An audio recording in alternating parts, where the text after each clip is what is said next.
950 weather. I'm Patrick Loya. Partly sunny today with a high of 56, and tonight a chance of rain overnight with a low of 43.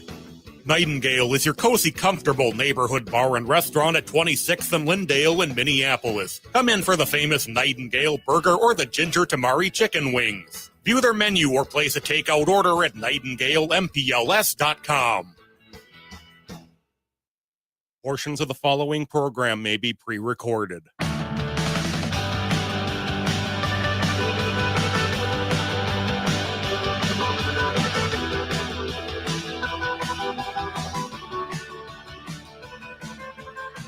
Broadcasting live from the studios of AM 950 KTNF, the progressive voice of Minnesota, and streaming right now on our YouTube channel, youtube.com/@TheGailey Show. Welcome to The Gailey Show. I'm your host, John Parker. Joining me in studio is our executive producer, Jim Pounds. Good afternoon, John Parker. And in the control room today, Patrick. Hey, Patrick. How's it going? How was your weekend?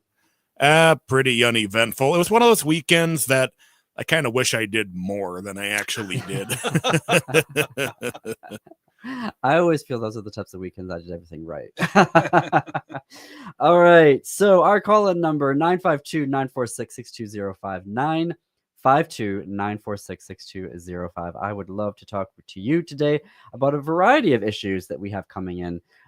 We have some good news, actually. Finally, Virginia passed two LGBTQ rights bills, one an amendment to their constitution. Now, they've passed it. That does not mean it's enacted into law. They have sent them. One of them goes to their Republican governor. I'm going to read about that in a minute. In India, so globally, one of their states, so India is broken up into states like the U.S., one of their states has moved forward on comprehensive LGBTQ rights bill.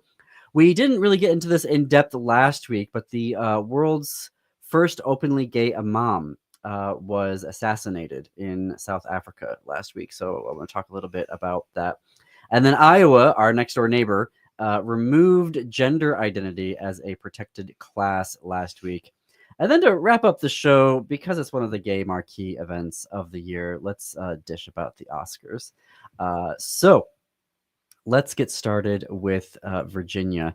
We get so many stories. I mean, usually totals in the hundreds. I haven't seen the exact number for 2025, the amount of legislation that is immediately rolled out when these legislatures come into session with all of the slew of anti-LGBTQ hate bills and bills meant to curtail and take away our rights. And usually this, is every year seems to be breaking a new record where we're at 300, 400, 500, etc. So it was great to see that the Virginia General Assembly, their 2025 session ended this past Saturday, and they passed two LGBTQ bills. Both of them are going to the governor, who is a Republican, Youngkin. The first one would amend the state's definition of marriage to include members of the LGBTQ community. Interestingly, it would change the state's definition of marriage to between two adult persons rather than a union between one man and one woman.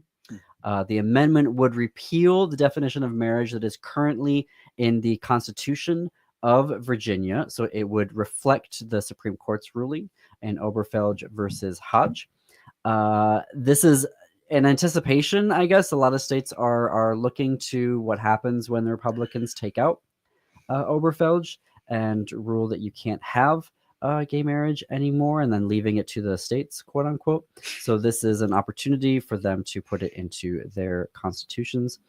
It would give the exact same rights around like tax breaks and inheritance rights and Social Security benefits in Virginia if it were to be overturned federally. Apparently, the next steps in this, and I don't understand why this is their process, but in Virginia, the amendment, passes now. It would need to pass again in 2026, so next year, and then it would go to a referendum where the people vote on it. I don't know why that's there. So it's not going to the governor? Yes, but then it would need to pass again in 2026, and then it would have to go to referendum. It's a lot. You're amending in a constitution. The second bill that got through the General Assembly would amend Virginia's Human Rights Act So employees under the law do have protections against discrimination and all the things that you would see in like the Minnesota Human Rights Act. But it only applied to businesses with 15 employees or more. So the bill is intended to close what they call a small business exception, where employees, businesses rather that employed as few as 5 workers, they would now also be included under the Virginia Human Rights Act. I don't know why you're even going down to 5. Like, just say everybody. If you are a registered business, LLC, nonprofit, it doesn't matter how many employees you have. Right. You would, your employees would have the right to file a complaint. So, as I understand it, the Washington Blade reporting that the governor, Youngkin, has until March 24th to amend the bills. However, the governor cannot act on the proposed constitutional amendment. I believe that means that he couldn't amend the language in that, but he would have to sign off on it. And then apparently, again, they'd have to pass it again in 2026. Well, I know Youngkin is very anti-trans. I don't know generally LGBTQ where he stands, but. Well, I mean, Republicans across the country. In Idaho, there was one in Michigan.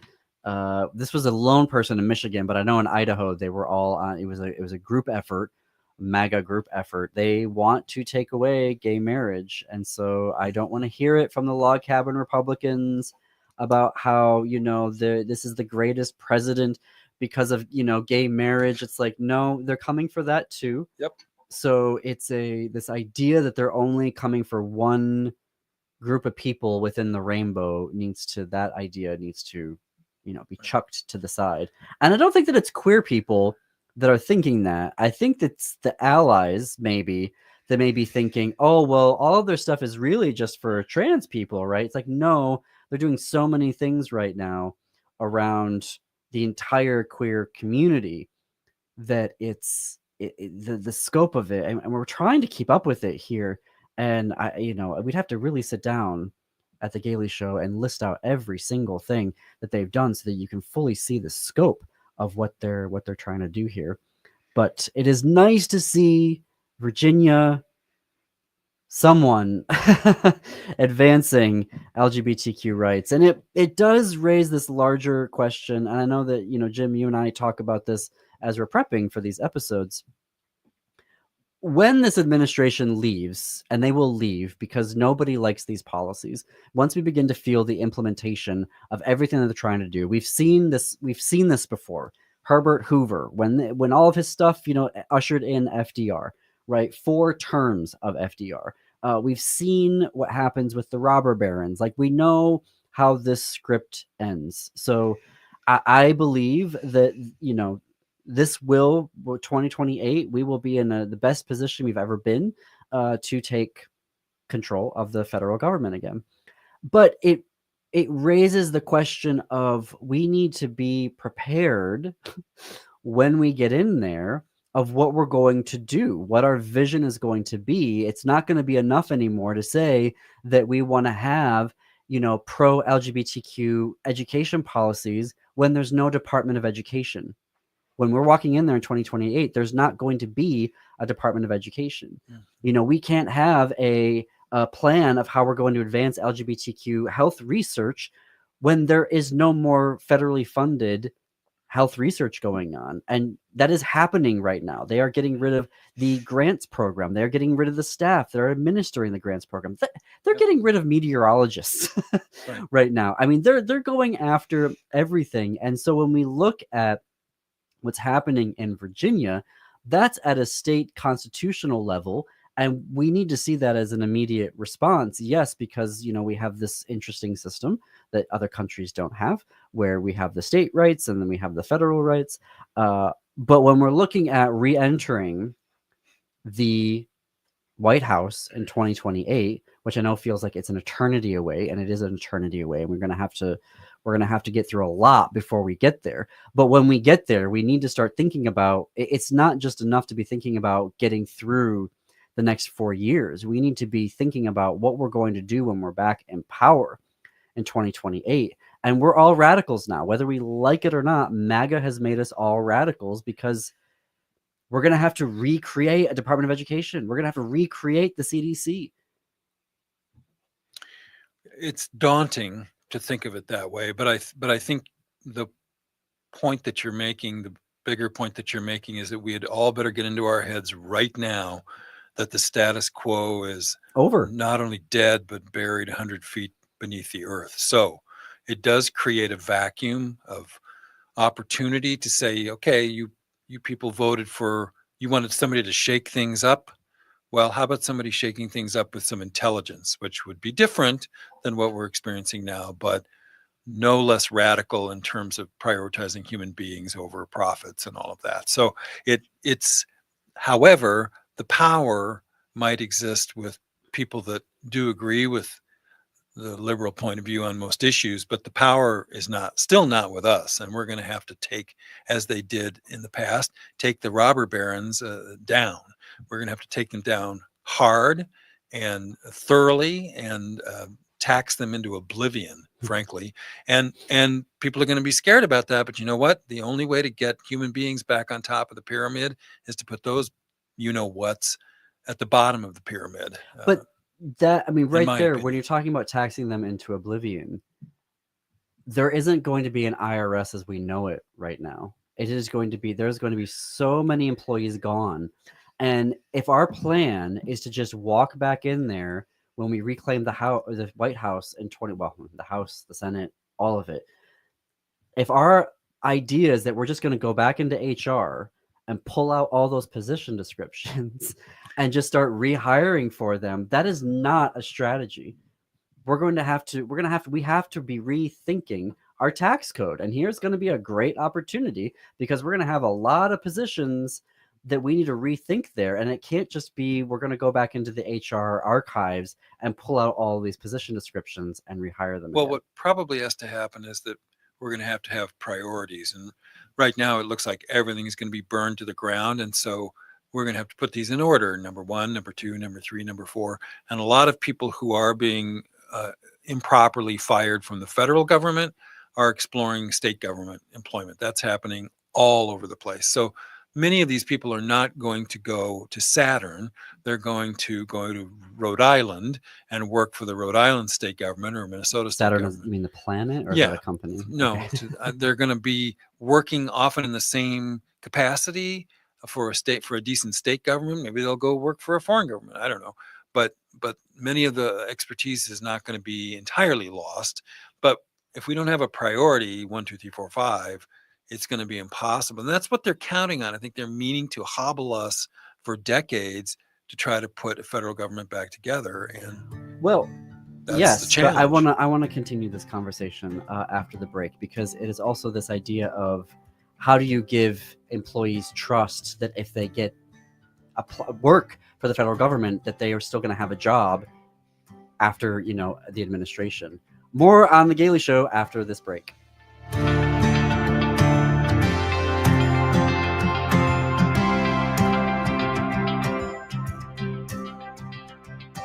Greg Bakken here. I've told you about the out-of-the-world roast beef sandwiches at Maverick's Real Roast Beef, but I haven't told you about their Philly steak sandwiches, turkey bacon avocado sandwich, BLT, crispy chicken, fish sandwiches, brisket, or pulled pork. Okay, you get the idea. They make a lot of delicious food to the same standard as their famous roast beef sandwiches, and now I'm starving. I'm going to go to Maverick's Real Roast Beef off Lexington and Roseville, and you need to go too. Check out their menu at mavericksbeef.com. The Minneapolis Institute of Art will be presenting Giants, art from the Dean Collection of Swizz Beatz and Alicia Keys from March 8th through July 13th. On Friday, March 7th at 8 o'clock, join Mia and fellow art enthusiasts, tastemakers, and community members during an after-hours party in the gallery celebrating the opening of the Giants exhibition. Be the first to see pieces from this collection, highlighting nearly 100 works by significant Black artists, including Gordon Parks, Jean-Michel Basquiat, Lorna Simpson, Amy Sherald, and more. In addition to early access, guests will enjoy musical entertainment, light bites, and a cash bar featuring specialty cocktails. This MIA event is 21 plus, and you can find tickets at artsmia.org. That's artsmia.org. It's anticipated that this event will sell out quickly, so make your plans today. Tune in this week for your chance to win tickets right here on AM 950 on The Matt McNeil Show, Monday through Friday between 3 and 5 p.m. Progressive change doesn't just happen. It takes dedication and a lot of hard work. 25 years ago, the Data Bank pioneered a new generation of software tools for progressive organizations here in Minnesota. Since then, thousands of organizations have used the Data Bank to create progressive change. Today, the Data Bank continues to help progressive organizations like AM 950. To have the Data Bank help your organization build capacity and create more change, text CHANGE to 612-540-0500 or go to thedatabank.com. The Data Bank, a quarter century of dedication and hard work for progressive organizations. Hi, I'm Bruce Klopfleisch, a college political science instructor and attorney. Join me every Sunday at 5 p.m. for Politics Matters. We dive into how civics, politics, and law affect you. Discover how government impacts your daily life from the federal level all the way down to your local city. Each week, I'll share my key takeaways and teaching moments on crucial civics concepts to help understand what is happening in the current political environment. That's Politics Matters with Bruce Klopfleisch, Sundays at 5 p.m. or anytime on your favorite podcast app. Native American women and girls have dreams. They don't want to be 1 in 3 of every female who has been sexually abused. Many do everything in their power to make sure they are protected from being sexually assaulted, but they could be simply putting their bike away and get raped. Or they could be in their home and a boyfriend, dad, or even husband could rape them. It could be marital rape or date rape. If you don't want to do something, you have the right to say no. You should be believed and supported, and understand if you are raped, it's never your fault. Sponsored by the Minnesota Indian Women's Sexual Assault Coalition.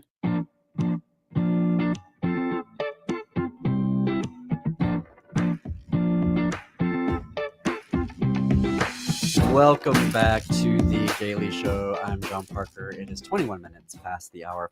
Our call-in number, 952-946-6205. 952-946-6205. I would love to hear your thoughts on 2028 and when we retake the White House and Congress, what we're going to have to be thinking about and planning for starting now. I saw someone on Blue Sky saying we need to have our Project 2029 ready to go, and that is not incorrect. So you were bringing up the taxes and the IRS before the break, Jim, and I think that for me, when we see the diversity, equity, and inclusion attacks, which is code for Black employees, which is code for queer employees, Right. Which is increasingly becoming code for people with disabilities, as we see that they're trying to go after Section 504 of the ADA, the Americans with Disabilities Act. I think that is also an opportunity with the IRS where we can go in and say, how can we regulate through the tax code to make sure these businesses are complying with equitable practices and they're not discriminating against people based off of their sexual orientation and gender identity. And that plan needs to be, we need to be thinking of that plan, because I absolutely agree. We had, I don't remember what the tax rate is. It was a double digit, around 50% tax rate in the 1950s on the uber wealthy. And guess what? We still had billionaires. Oh, yeah. Yep. But we also had an effective tax rate. So, right. It's whether we want billionaires running our country or the government. And I think at that time, we made the decision that the government, with all of its flaws and imperfections, was better than people who had a vested interest in hoarding everything for themselves. And that was the right decision then. And we've degenerated into this terrible situation now where we're lacking a lot of control over our own destiny, so that a few billionaires are deciding, and they have nothing in the game. They're not going to lose. We're going to lose. And so that we ever got that ignorant to put a bunch of billionaires in charge of our lives is horrific. Yeah. In fact, Lech Walesa used the word horrific, or he was horror struck when he watched the mugging of Zelensky in what used to be an important place in our national heritage, the Oval Office. And we literally watched a mugging by a bunch of thugs. And so horrific is the right word for this administration. And we're going to have to get our power back, like you're saying, and we are going to have to stomp on some heads, just like they're doing now, only harder, in my opinion. effective policy that we need to be creating. Globally, I want to look turn our eyes outward, because with the destruction of U.S. aid, so many organizations, LGBTQ organizations that relied on that funding abroad, are now finding themselves without that funding, and their existence is also like threatened by that. So it was also very heartening to see reporting about the government of Tamil Nadu, hopefully I'm pronouncing that correctly, in southern India. So their state planning commission has put forward a draft policy for the welfare of LGBTQIA+ persons. They put that forward in July of 2023, and now then last year their high court acknowledged the proposed policies and actually said this is great. They highlighted some key recommendations rather in that, and then the one of the justices, Venkatesh, said that there needs to be a more single though and unified policy to effectively address what's happening for the queer community in this particular state. And so he directed the Social Welfare and Women Empowerment Department to create a proposal that would also have very specific protections for trans folks, but a more consolidated one for the queer community, and to do that by February 17th of this year. So it is includes right now healthcare inclusion. It includes trans-specific medical procedures, basically just looking at healthcare in general. Proposal calls for non-discrimination policies in both government departments and with public authorities. It goes after education and having policies in there that are not only just dealing with discrimination, but also raising awareness. So as I understand it, according to the Washington Blade, Tamil Nadu is the first state in India to develop a unified policy covering sexual orientation. And that is according to L. Ramakrishnan from an organization that works to create inclusive healthcare systems within India. So this was also, it was great to see that, particularly because the Indian Supreme Court in 2023 ruled against gay marriage, which was, very obviously disappointing to see that. So it's really great to see one of the states in India really coming together and putting forward a comprehensive policy.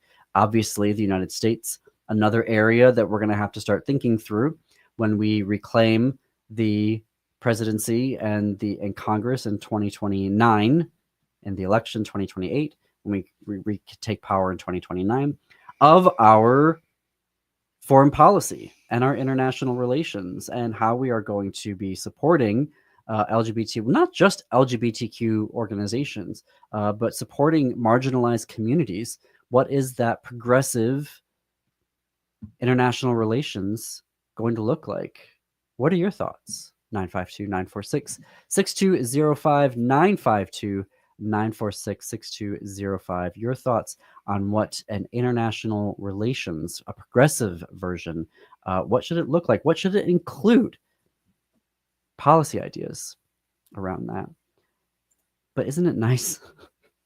Isn't it nice to just take a little bit of a break globally and within the United States to see some positive pro-LGBTQ rights happening? Well, it means people in the world can look to this state in India, as you certainly can't look to the United States for anything encouraging or positive or human or decent. So Virginia, Minnesota, okay, California. Well, okay.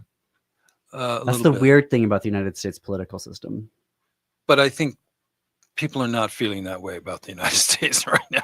I don't know any one of my friends in foreign countries who have any respect for the United States right now. So at the federal level, absolutely. Yes. So I think to look at another place. And, people are used to looking here for sort of guidance, for sort of not guidance, but, an example, setting a high standard. That's what we used to be known for. And now we've set the lowest possible example. So we should start looking other places to admire. Let's admire this state in India and say, they understand humanity. They're empathetic human beings. Good for them. That's what we should be following. Ideally, yes, I agree. We're going to fit in a break here. This show on Progressive Radio is not possible without our advertisers and sponsors. When you shop and do business with them, tell them you heard about them on The Gailey Show on AM 950 Radio, the progressive voice of Minnesota.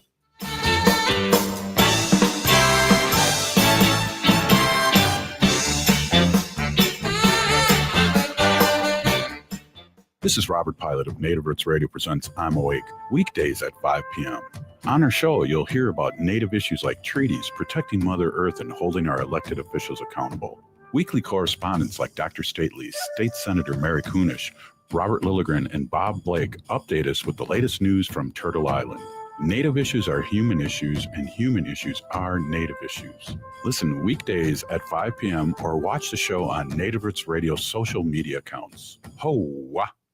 This is Santita Jackson, Minneapolis, St. Paul. I couldn't be more excited about starting our days together, Monday through Friday, 6 to 8 a.m. Central, on the progressive voice of Minnesota. Award-winning singer-songwriter Galen Lee and master storyteller Kevin Kling bring you Invisible Fences, a musical fable blending song and story in a powerful celebration of disability culture. After their sold-out run in 2023, they're back for 2 weeks only at Open Eye Theater March 6th through the 15th. As one audience member said, it was a creative, delightful, entertaining, joyous production, totally original and enlightening. Don't miss out. Get your tickets now at openeyetheater.org.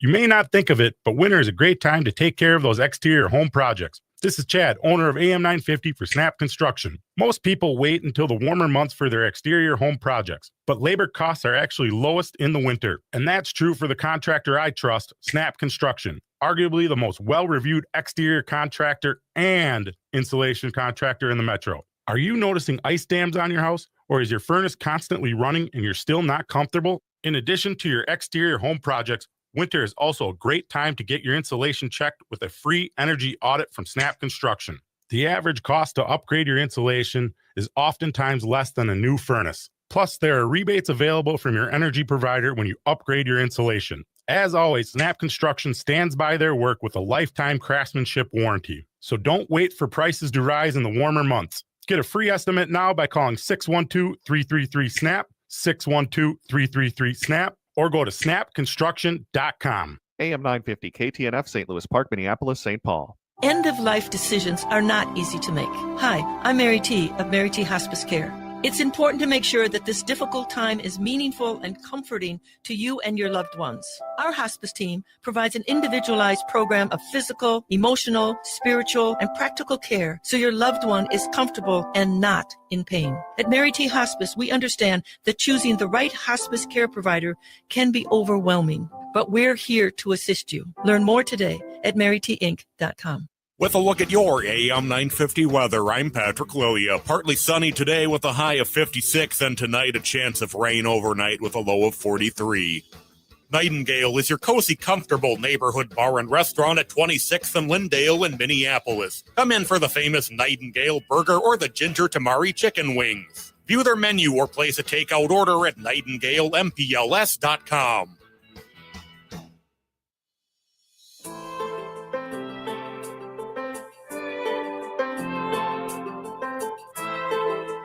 Coming to you live from the studios of AM 950 KTNF, the progressive voice of Minnesota, and streaming live right now on our YouTube channel, youtube.com/@thegailey_show. This is The Gailey Show. It is 33 minutes past the hour. I'm John Parker. In studio with me is executive producer Jim Pounds. Hey. Our call-in number 952-946-6205. We are taking your calls, 952-946-6205, or you can chat with us on our YouTube live stream.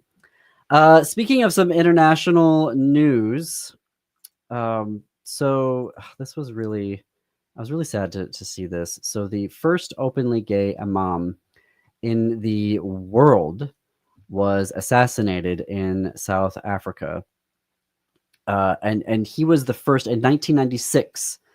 So this is an Imam Mohsin Hendricks, was the first openly gay man who was an imam, and then he came out. He was removed from his position shortly after coming out, but he ended up founding the Inner Circle, which was a global Muslim community advocating for freedom from discrimination based on a variety of things: religion, sexual orientation, and gender identity. He established an LGBTQ inclusive mosque, and he also led the Al Ghurba Foundation, which provided spiritual and social support to Muslims who were marginalized due to their sexual orientation and gender identity. And there is this belief, and I think it's obviously the same when folks look at the broader MAGA Christian movement. I think folks, in the US particularly, will look at Islam and think, oh, well, it's everybody in Islam is anti-LGBTQ. And here was an imam who was trying to make the spaces that were mosques and foundations that were inclusive of LGBTQ people. And so the investigation hasn't turned up a motive yet, but there is a suspicion that it was based off of anti-gay animus. There is, and I don't even know if I want to say this per se, but there are theories out there that it was also that it was specifically called for. We don't know if it was, someone who was, operating individually, or if they were part of something larger. And,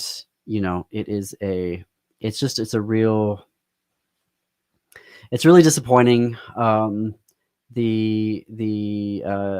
Julia Ehrt, quoted in the Washington Blade, the executive director of ILGA World, said that we've lost a peacemaker and a bridge builder, and that has just been it's really sad to see that.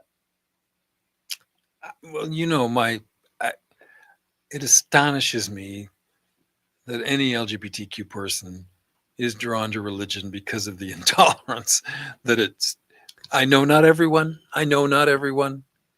90-something% of people who call themselves religious are intolerant and not religious at all. And so that's a big swizz in my mind. But I'm amazed at how many LGBTQ people continue to be drawn to it.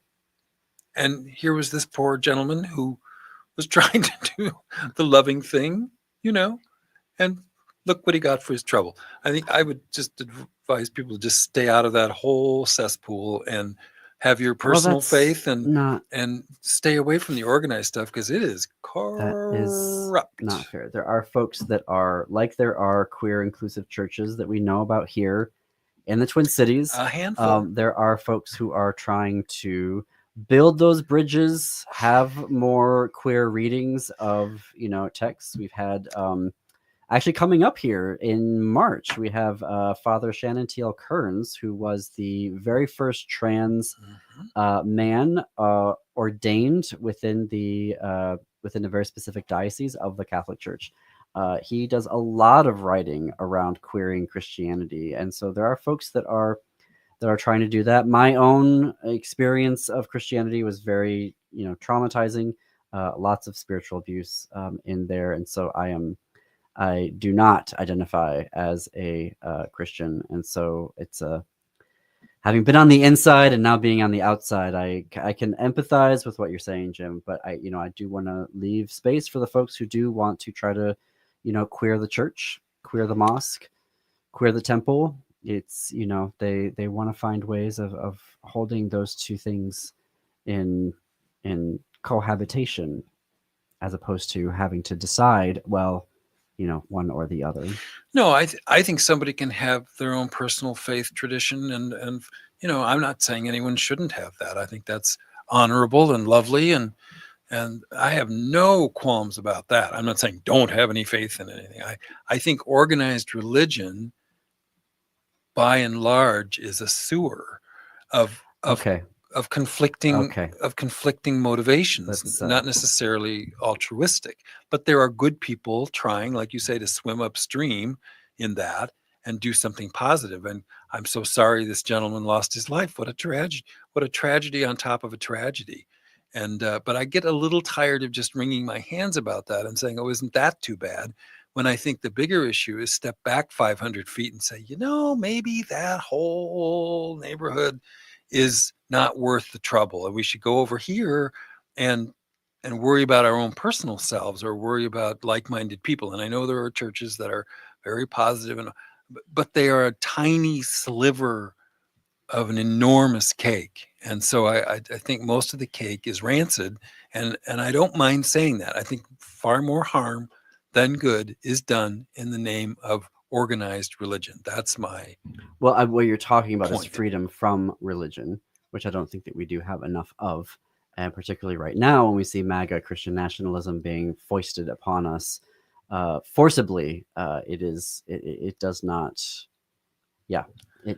What is that? Is it Ronald Reagan Jr. that does that advertisement around the organization Freedom from Religion? Yeah, which, probably. Is another vision of policy that we need to have and be thinking about when we reclaim the presidency and Congress of, how do we implement freedom from religion, where you can have what you're talking about, which is an individual faith tradition, but which I do have, by the way. And let's have these churches that are doing good work. Why don't they ever trot out somebody who was a real MAGA jerk that found, wow, their humanity in this place, this welcoming place, and have been transformed? What a great story that would be. I do think you get those stories, particularly, at least where I have read that, has been around parents.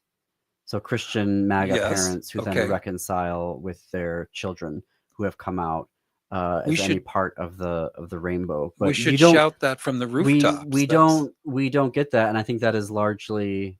I mean, my take on that would be the ever-present problem that we have around communication. We get the MAGA side of things broadcast over social media, all owned by fascists. Over all of the TV networks, all of the local newspapers. We don't get that, more positive story of how folks can change their minds and how there can be a way of holding these two things together and not have them be in opposition. But we don't get those stories. An actual conversion for good. You never hear that story. I never hear. I should speak for myself. I never hear that story. And that would be a very positive thing to be said about whatever aspect of religion had that effect. Would be fantastic. I just never hear it. So I don't know. Maybe it's happening and I'm ignorant. I acknowledge that. But I feel like that's not what's behind religion. What's behind religion is power and money and deception and corruption and bad behavior. And it's always been what's been behind organized religion, and it continues. I think that when you see that the power players who lead the efforts to marginalize and dispossess queer people always, who was the Archbishop here in St. Paul a few years ago? Who wouldn't let people take communion? Yeah. And then it turned out that he was abusing kids. That's right. Yeah. That's what's often at the heart of it. For somebody who in the Catholic Church to look down their nose at you for whatever reason is the nerve that takes to be that kind of human being. Is I wouldn't be able to walk outside. I would just hide under my bed all day long. So I don't get the hubris that people have because they walk around with a Bible. Was that his name? Yeah, that does sound right. Hopefully he is hiding under What a the rock. shame. What a disgrace. Oh my gosh. Wow. Okay. AP News and Windy City Times reporting on Iowa last week removing gender identity as a protected class. So the MAGA governor signed this into law. It'll go into effect on July 1st, notably the day after Pride Month ends.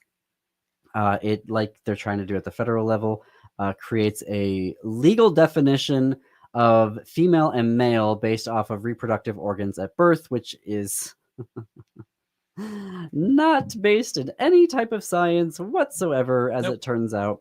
But there, again, another communications failure Scientists are not communicators. And so when they're doing, social scientists are not communicators. When you're doing all this science and you're then working with doctors and you're working, in these social science areas and with therapists and whatnot and all the medical professionals, that's not getting out into the broader community about how gender identity works. Right. You know what I mean? Right. And so they don't understand that it's possible that people, what are they going to do with this legal definition of female and male? I haven't looked into this, but I want to see, do they make for intersex people, who people who are born, and this has happened for time immemorial, people who are born with both sex reproductive organs at birth. I think, what do you do with the person who is, 60 years old?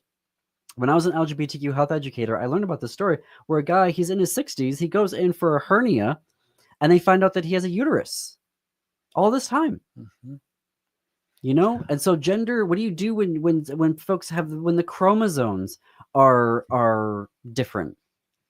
If you're ignorant and you're Kim Reynolds and you're the governor of Iowa, who, by the way, jeopardized her own people by not closing down the government during COVID. If you're Kim Reynolds, you're just trying to fundraise. You don't give a good gosh darn about anybody's happiness or life or humanity. You're just fundraising to prop up your false sort of inhumanity and calling it pseudoscience. I think at this point they all believe it.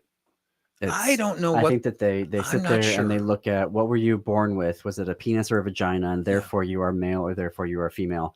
And just a complete ignorance of how actual, gender and sexuality functions in the world. But at the instant that it becomes personal, which is what's so astonishing about Elon Musk, that to be that inhuman, to hate your own child, to not learn, to have a leap of understanding. Oh, this is my child. Gosh, I better think about this differently.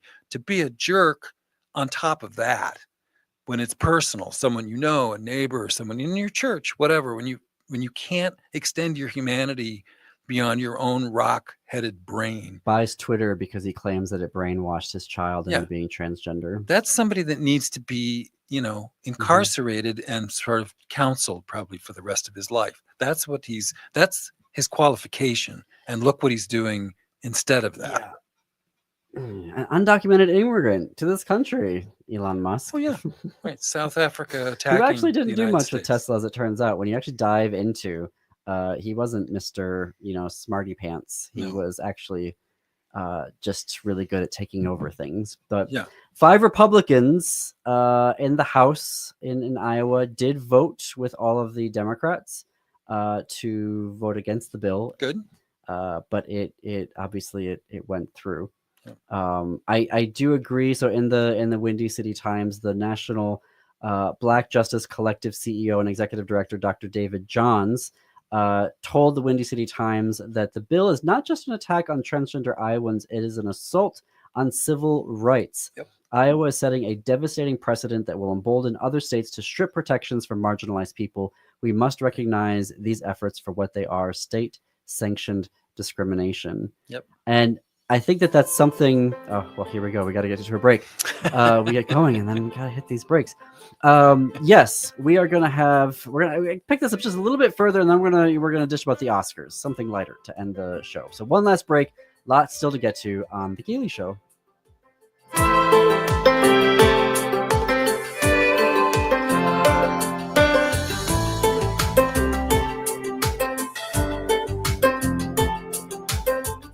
Are you remote workers putting your company at risk? Not sure what steps to take to secure your data? Hi, Mark Sommerfeld from Rymark. The Rymark team is guiding our clients through these difficult times. In fact, demand has been so high, we created an easy-to-follow guide with the 5 steps to securely work from home. It's yours free. Download our 5 steps to securely work from home now at rymarkit.com or call 651-328-8900 for a no-cost how-to discussion. Tune in this Saturday morning right here on AM 950 for the Gardening with Joy and Holly radio show from 7 to 8 a.m. We'll be discussing should you buy from the garden center or not and what to buy, as well as building your soil for a better garden this year. Our guest is the godfather of tomatoes, Craig LaHoulier, will be with us, and we'll answer your garden questions. That's all this Saturday morning from 7 to 8 a.m. right here on AM 950. Tell a friend and let's grow together.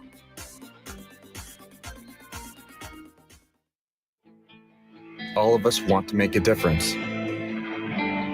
As veterans, we committed to protect our country. We served and sacrificed for the things that mattered most. Those experiences shaped our lives, even if it isn't always obvious to those around us.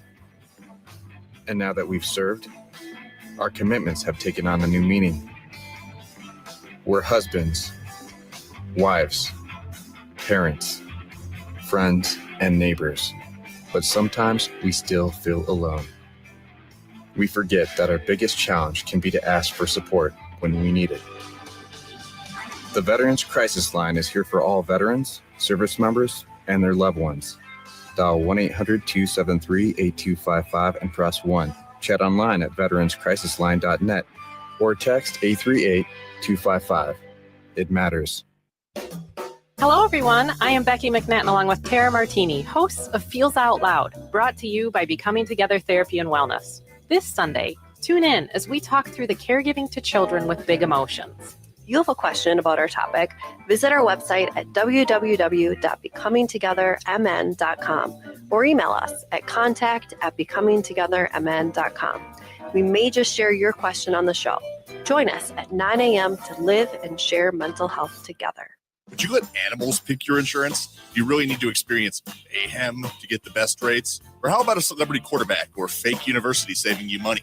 There's a lot of marketing stunts when it comes to insurance, but what you really need is someone looking out for you. Call Array Insurance, and they will work hard to find you the best insurance coverage and rates.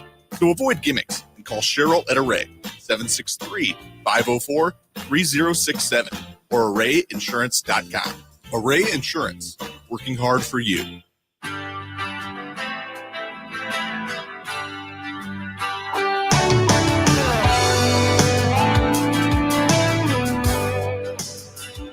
Welcome back to the Gately Show. I'm John Parker. With me in studio, executive producer Jim Pounds. We were talking before the break about, and I want to make this like my final thing before we get to the Oscars. The national Dr. David Johns from the National Black Justice Collective, CEO and executive director, saying that the Iowa bill, now law, that's going to go into effect in July, is not just about trans people, that it is a larger precedent to then go after marginalized people. And we see this actually, I mentioned it earlier in the show, Section 504 of the American Disabilities Act. This is law. It is about, a lot of different things in there. It is not just about trans people or queer people. And they are a dozen more attorneys general states are suing. They're claiming they're using, trans as the issue, but they're going to try to get rid of all of Section 504. So it's this idea that they're coming for just one community is not true. They're coming, and when you get rid of Section 504, that's going to affect so many different people living with disabilities at all different levels here. I mean, it's not just employment; it'll be education. When I was working in higher education, we used Section 504. We relied on a lot. We relied upon that a lot. So it is everywhere. MAGA is infecting everywhere, and we're going to have to be ready for it. But we've talked a little bit. We beat that horse to death for enough today. Let's end with something very, very light. The Oscars. Ugh. Well, I think I like the Oscars better than you did. I thought at least the show moved along. I felt like, except for I was talking about who won. Oh, I know, but a pointless 007 song, which was absolutely a waste of time. Other than that, I felt like it kind of clipped along. I mean, it certainly has been more deadly than that. So I want to give it one prop for pace. Well, they did a whole James Bond thing where they had, amazing singers, Dua Lipa, Doja Cat, singing the infamous songs. Yep. But how do you do a thing about James Bond? First of all, I mean, I guess it's the 50th anniversary. That's why they were doing it. I don't know why the Oscars was the place to have that celebration. But how do you not have any of the actors Where was Daniel Craig? Where was Pierce Brosnan? Like, why weren't they Daniel- like coming on the stage? The Bonds. Daniel Craig doesn't want to have anything to do with Well, Bonds. but still, it seems weird to me that you'd be celebrating about that and you wouldn't have a single former Bond The whole thing show was up. dumb. Yeah. Yeah. I did not like Honora winning everything last night. I thought it was such a weak year for me, film wise anyway. But it just Here's something I seeing would- Honora win, I was like, you have got to be I kidding would me. love to have somebody call in because I am not a woman. So I can have an opinion that was not an empowering movie for women from my male point of view. So I may be completely wrong. I'd love a woman to call in and say, here's why that was a really pro female film, because it didn't feel that way to me. It made me feel like it was exactly the opposite of that, kind of couched as that, but not that. Was again my subjective opinion. So I admit I might be all wet, but I agree it was a terrible choice. There were two other movies that were far superior to Honora, and unless I missed something about what female empowerment is, then I think I'm right. But I just Mikey Madsen winning for that performance over Demi Moore. I just, and also all of those, much more accomplished actresses that, it just felt so cynical, the choice to be like, we're going to go for the ingenue once again. Right. And I don't know. Who would your vote for Best Actress have been if you were a member of the Academy? I think Demi Moore was probably an interesting choice there. Talk about a comeback, and I think that. Hang on, let me pull up the nominees. Cynthia Erivo would have been my yes. Cynthia choice. Erivo was fantastic. Yeah. In Wicked. Yep. I didn't see Fernando Torres, and I'm still here because it was hard to see that. Right. No, I wouldn't have. I mean, there were two people that I feel like I was, like, no, please, no. That was Mikey and Carla Sofia Gascon for Emilia Perez. I don't know. It just. Well, I think people are saying that they believe it was an empowering film for females, and I just don't know what planet I was on because it didn't feel that way to me. And but I admit that I could be wrong. It's like about recently the only actress over 40 who is allowed, or over 50 that's allowed to get an Oscar is Frances McDormand. Yeah. And everybody else has to be, I don't know how old Renee Zellweger was when she won for Judy a few years ago, but it was just, I don't know. I was super unimpressed with Honora, just fundamentally. Also, I thought What's His Face was good in A Real Pain. What's his face? Oh, Kieran Culkin. Kieran Culkin, Yeah. but it was not. No. I read an article that said, well, he was playing the same character he was playing in Succession, so he's very good as kind of a jerk, and he's maybe is a jerk. I don't know, but he's very good at playing that one character.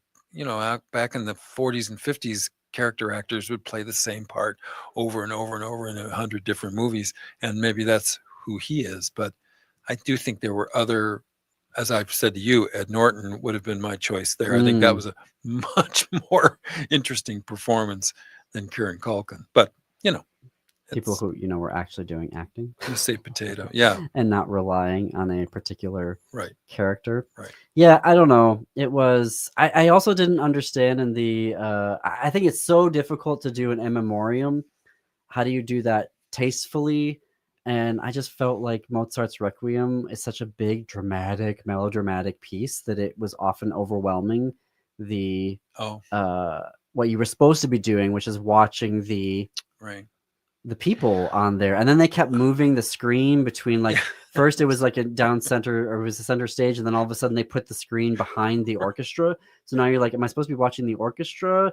And then it like went back to the big, the big screen. There was some chaos in that control room, I'm sure. Yeah, I'm surprised you haven't mentioned that Michelle Trachtenberg was left out of the in memoriam. There's been a lot of talk. Yeah, that was something as well. We'll be talking about Buffy a lot here, considering that there's a reboot coming up. But that is all for today. The Matt McNeil Show is up next. Stay tuned after that for Native Roots Radio. Until tomorrow, keep it queer, America. Keep it queer.